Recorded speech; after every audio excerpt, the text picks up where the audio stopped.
Hello everyone, welcome back. तो चलिए बिना किसी देरी के इस इंटरेस्टिंग स्टोरी को एक्सप्लेन करते हैं। 내가 또 언제 두겠어요?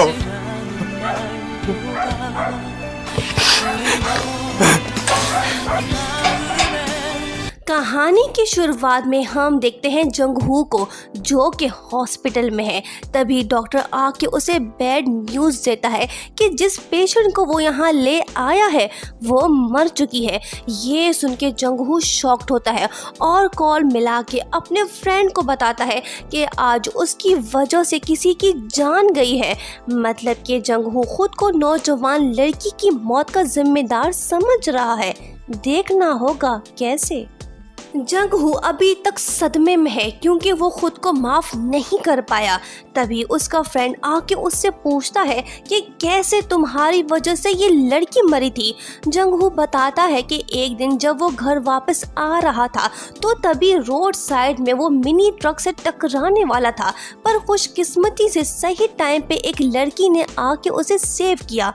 पर बदकिस्मत वो लड़की थी जो ट्रक से टकरा के मौके पे जान भाग हो गई। मतलब कि उस लड़की ने उसकी जान बचाई थी। जंगहू अपने फ्रेंड को मजीद बताता है कि काफी कोशिश के बावजूद वो उस लड़की के रिलेटिव्स को तलाश नहीं कर पाया। बातें करते करते जंगहू सो जाता है, पर आधी रात हो चुकी है। लेकिन फिर अचानक से उसकी आंख खुल जाती है। खौफनाक नजारा है क्योंकि उसके सामने एक भूतनी है। जंगहू सेम लड़की को जिंदा देख शॉक्ड होता है और बिलीव नहीं करता है कि ये लड़की वही है जिसने उसकी जान बचाई थी। वो उसे भूत समझ रहा है, पर सीयन उसे यकीन दिलाने की कोशिश करती है कि वो भूत नहीं है बल्कि जिंदा इंसान है। जंगहू सोच में है कि ये लड़की आखिर कैसे बची है, पर सीयन कहती है कि पहले यहाँ से भाग चलें। दोनों बाहर आते हैं, कार में बैठ के फरार होते हैं। मंजिल पे पहुंच के भूतनी कार से बाहर आके अपने रास्ते चल देती है, पर जंगहू अब तक समझ नहीं पाया कि ये लड़की फिर से कैसे जिंदा हुई है। पुराने जमाने की बात है कि एक लड़की प्यार पे बिलीव नहीं करती थी, पर एक दिन स्विमिंग करते हुए उसकी जान चली गई। आगे क्या हुआ था जल्द ही बताएंगे। प्रेजेंट में जंगहू मालूम करना चाहता है कि आखिर माजरा क्या है। वो सीयन से फ्रेंडशिप करने की कोशिश करता है, पर सीयन फ्रेंडशिप नहीं चाहती।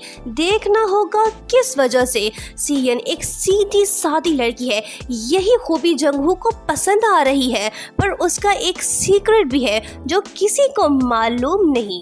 अब आते हैं वहीं जहां पिछले जमाने में लड़की डूब के मर गई थी, पर एक म्यूजिशियन आके मंत्र शंतर पढ़ के उसे जिंदा करता है और उससे उसका कीमती चीज यानी टाइम छीन लेता है। मॉडर्न जमाने में जंगहू की ख्वाहिश है कि वो किसी तरह सीयन को अपना दोस्त बनाए, पर कोई तो वजह है कि सीयन उसे ना कह रही है। देखना होगा किस वजह से। बाद में जब दोनों वापस आ रहे होते हैं कि तभी एक बाइक स्पीड से आके सीयन से टकराने ही वाला होता है कि तभी जंगहू अपनी जान खतरे में डाल के उसे सेव करता है, पर शायद उसे पता नहीं है कि ये लड़की मर नहीं सकती है। बिल आखिर सीयन भी समझ जाती है कि जंगहू उससे प्यार करने लगा है। आखिरकार वो फ्रेंडशिप करती है जंगहू से। दोनों के फ्रेंडशिप के सुनहरी दौर का आगाज होता है। देखना होगा इस लव स्टोरी का अंजाम क्या होता है। प्रेजेंट में हम देखते हैं कि दोनों की फ्रेंडशिप आहिस्ता आहिस्ता लव में बदलती जा रही है, पर यहाँ हम एक चीज नोट करते हैं कि सीयन को कुछ गलत महसूस हो रहा है। देखना होगा किस वजह से। नेक्स्ट डे पार्क साइड दोनों को हम खुश देखते हैं। दोनों ही एक दूसरे के और ज़्यादा करीब आते जा रहे हैं। यहाँ हमें पता चलता है कि सीयन की 200 साल से ख्वाहिश है कि किसी तरह उसका टाइम फ्रीज ख़त्म हो और वो अपने लव के साथ बाकी ज़िंदगी खुश रहते हुए गुजारे। देखना होगा क्या उसकी ये ख्वाहिश पूरी होगी या नहीं। नेक्स्ट डे सीयन जब नींद से उठती है तो वो फील करती है कि उसकी एज बढ़ रही है। मतलब कि सच्चा प्यार मिलने की वजह से टाइम फ्रीज स्लोली खत्म हो रहा है। वो एक्साइटेड होकर जाके गले मिलती है जंगहू से, पर उसे कुछ बताती नहीं है। कुछ दिन ऐसे ही गुजर जाते हैं, पर एक दिन जब सीएन नींद से उठती है तो वो फील करती है कि वो बूढ़ी होती जा रही है। मतलब कि टाइम उसके लिए फास्ट सा हो गया है। किस वजह से देखना होगा। सीएन समझ नहीं पाती कि ऐसा क्यों हो रहा है।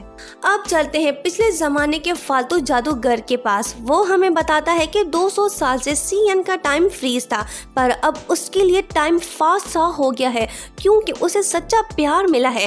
पर आखिर में जादूगर कहता है कि असली इम्तिहान तो अब शुरू हुआ है।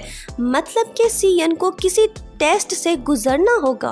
प्रेजेंट में हम जंगू को बहुत ही खुश देखते हैं। वो तैयार श्यार हो के सीएन के घर के बाहर पहुंच जाता है, लेकिन घर के अंदर माहौल अच्छा नहीं क्योंकि सीएन अब यंग नहीं रही, वो ओल्ड वुमन बन चुकी है। उसे डर है कि अगर जंगू ने उसे इस हालत में देखा तो वो दिल बर्दाश्त हो के उसे ब्रेकअप कर लेगा। जब सीएन गेट ओपन करती है तो जंगहू सोचता है कि ये बूढ़ी अम्मा शायद उसकी गर्लफ्रेंड की दादी है, पर जल्द ही सीएन उसे सच बताती है कि वो उसकी गर्लफ्रेंड है। ये अल्फाज सुन के जंगहू अंदर से टूट सा जाता है और वो बिना जवाब दिए वापस चला जाता है क्योंकि उसका प्यार अब पहले जैसा नहीं रहा। एक तरफ जंगहू परेशान है और दूसरी तरफ सीएन के आंसू नहीं रुक रहे हैं क्योंकि अब सब उल्टा हो गया है। टाइम अब उसका दुश्मन बन चुका है। उसके सारे सपने टूट गए हैं। अब वो अंजाम की तरफ बढ़ रही है। वो किसी भी वक्त मर सकती है। कुछ दिन के बाद जंगहू संभल जाता है और वो ऑफिस में अपना रूटीन वर्क करने लगा है। शाम को वो जाके एक लड़की से मिलता है ताकि वो अकेला फील ना करे, पर तभी उसकी नज़र पड़ती है एक ओल्ड कपल्स पे, जिसके बाद जंगहू समझ जाता है कि सीएन के पास ज़्यादा टाइम नहीं है।